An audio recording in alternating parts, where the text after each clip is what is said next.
माझे नाव सचिन श्रीपती परीट, राहणार माझगाव, तालुका पन्हाळा. हिंदवी स्वराज्य संस्थापक राजाधिराज छत्रपती शिवाजी महाराज यांच्या पदपर्शाने पावन झालेल्या छत्रपती शाहू महाराज यांच्या कलारसिक दूरदृष्टीतून साकारलेलं साध्या माणसाचं गाव म्हणजेच कोल्हापूर. आणि याच कोल्हापूरच्या तांबड्या मातीतून अनेक व्यक्तिमत्व या ठिकाणी निर्माण झाली. आणि व्यासपीठाच्या सिंहासनावर विराजमान झालेले अध्यक्ष महोदय, वक्ते, श्रोते, जगाला शांतीचा संदेश देणारा शांती सागर महामानव यथागत भगवान गौतम बुद्ध, तरुणांच्या हृदयाची धडकन, स्वातंत्र्याचा ज्वालामुखी छत्रपती शिवाजी महाराज, दीनदलितांना, दुःखितांना जीवदान देणारे महामानव विश्वरत्न डॉक्टर बाबासाहेब आंबेडकर, दीनदुबळ्यांच्या व्यथा आणि त्या व्यथेंच्या कथा लिखाणाच्या माध्यमातून चव्हाट्यावर मांडणारे लोकशाहीर अण्णाभाऊ साठे, आद्यमाता यशोदा, जिजाई, रमाई, भीमाई यांना मी वंदन करतो. आणि आजच्या या व्यासपीठाला जो विषय मिळाला आहे, युवकांच्या आशेचा नवा किरण, राजे समरजित सिंह घागे. युवकांच्या आशेचा नवा किरण राजे समरजित सिंह घागे. राजे समरजित सिंह घागे यांचं कार्य, कुशल व्यक्तिमत्व, कला, क्रीडा, शैक्षणिक, राजकीय या क्षेत्रामध्ये आपला उल्लेखनीय ठसा उमटणारी व्यक्ती म्हणजे राजे समरजित सिंह घागे.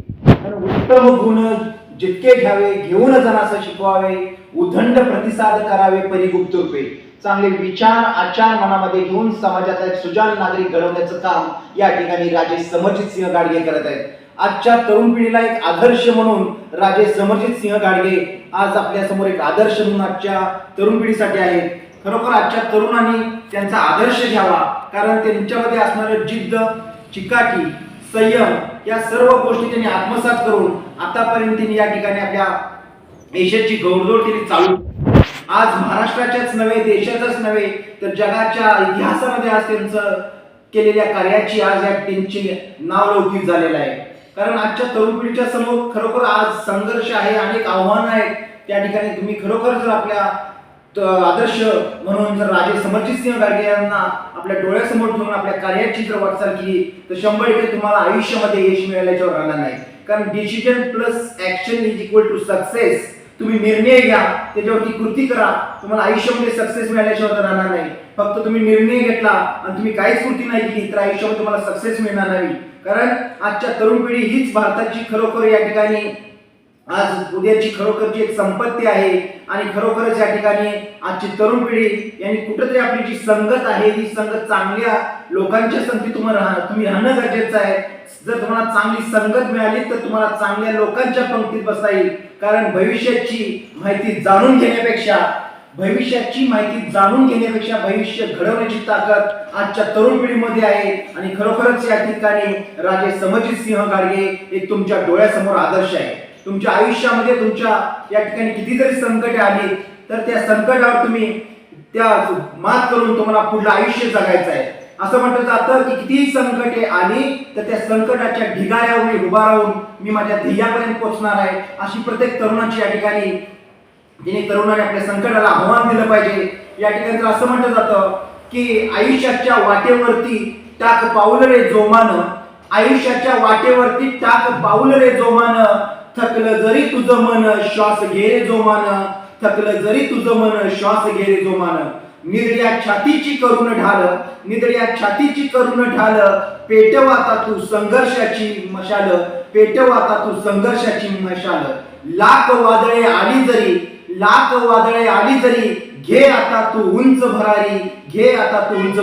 आणि खरोखरच राजे समरजित सिंह घाडगे यांनी उतुंग भरारी घेतली आहे. मी त्यांच्याबद्दल एवढंच म्हणेन, एक खुदा अपने चांद पर इतना गरूर ना कर, एक खुदा अपने चांद पर इतना गरूर ना कर, एक चांद जैसा नेता रखते हमारे दिल में, एक चांद जैसा नेता हम रखते हमारे दिल में. जब तारीख होती है तेरी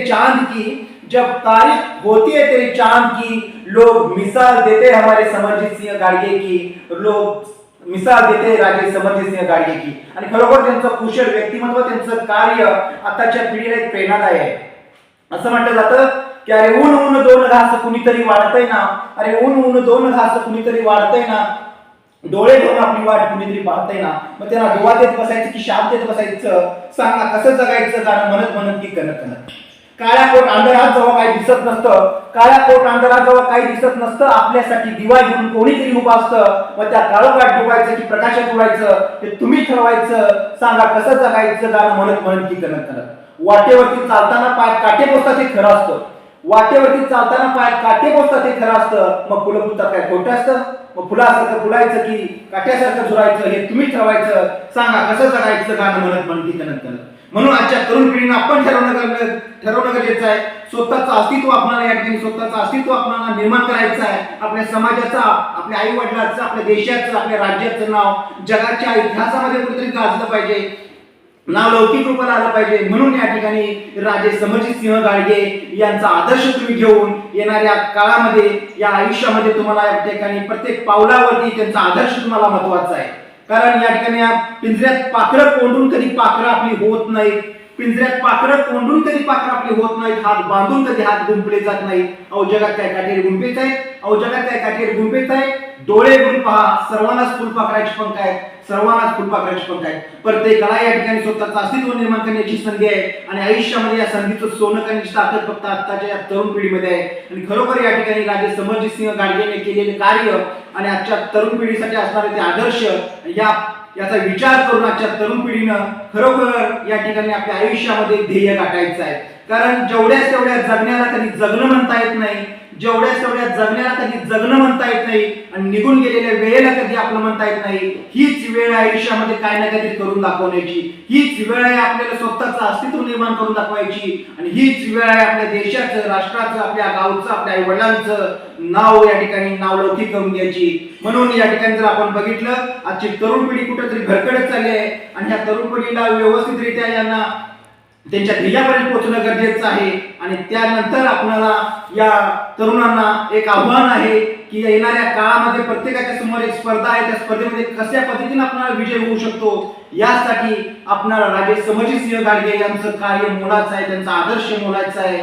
म्हणून आपण या ठिकाणी राजे समरजितसिंह गाडगे यांच्याबद्दल एवढंच म्हणू शकतो की धगधगत्या ज्वालातून सळसळत्या रक्तातून पेटून उठली आग. धगधगत्या ज्वालातून सळसळत्या रक्तातून पेटून उठली आग. राजे समरजितसिंह गाडगे आहेत कोल्हापूरचा ठाण्यावाग. राजे समरजितसिंह गाडगे आहेत कोल्हापूरचा ठाण्यावाग. कारण त्यांचं कार्यातून त्यांनी आज पोचपावती दिलेली आहे. आणि खरोखर या ठिकाणी त्यांनी केलेले कार्य आजच्या तरुण पिढीसाठी एक प्रेरणादायी आहे. म्हणून आजच्या तरुण पिढीने त्यांनी आदर्श करणं गरजेचं आहे. कारण उठ तरुणात जागा हो, परिवर्तनाचा धागा हो. आणि परिवर्तन ही काळाची गरज आहे. जोपर्यंत तुमच्या आयुष्यामध्ये तुम्ही बदल करत नाही तोपर्यंत तुम्हाला सक्सेस मिळणार नाही. राजे समरजितसिंह गाडगे यांनी पावलोपावली आपल्यामध्ये परिवर्तन करत या ठिकाणी आजच्या तरुण पिढी समोर एक आदर्श ठेवलेला आहे. आणि खरोखरच या ठिकाणी मी एवढंच म्हणू शकतो त्यांच्याबद्दल की सह्याद्रीच्या खुशीत उगवली एक नवी पहाट. सह्याद्रीच्या खुशीत उगवली एक नवी पहाट. राजे समरजितसिंह गाडगे यांचा आगळा वेगळा थाट. राजे समरजितसिंह गाडगे यांचा आगळा वेगळा थाट. आणि खरोखरच आज या ठिकाणी राजे समरजितसिंह गाडगे यांचं कार्य आजच्या पिढीसाठी खरोखर एक लाभदायी ठरणार आहे. आणि कागलपासून नव्हे तर कोल्हापूर, महाराष्ट्र, भारत देश असेल तर जगामध्ये त्यांच्या कार्याची या ठिकाणी त्यांनी केलेल्या कार्याचा खरोखरच त्यांनी कार्याचा नावलौकिक झालेला आहे. म्हणून आजच्या तरुण पिढीला मी सांगू इच्छितो की जाता जाता एवढंच म्हणेन की कशासी ही भिजवी डोळे उजळ तुझे हे भान. कशासी ही भिजवी डोळे उजळ तुझे हे भान. रात्रीच्या गर्भात असे उद्याचा उशेकाल. रात्रीच्या गर्भात असे उद्याचा उशेकाल. सरणावरती पेटतात आजामची पेटे. सरणावरती पेटतात आजामची पेटे. आणि त्या पेटातून उठतील भावी क्रांतीची नेते. आणि भावी क्रांतीची नेते आताच्या या याच्यातून निर्माण होत. जय हिंद, जय महाराष्ट्र.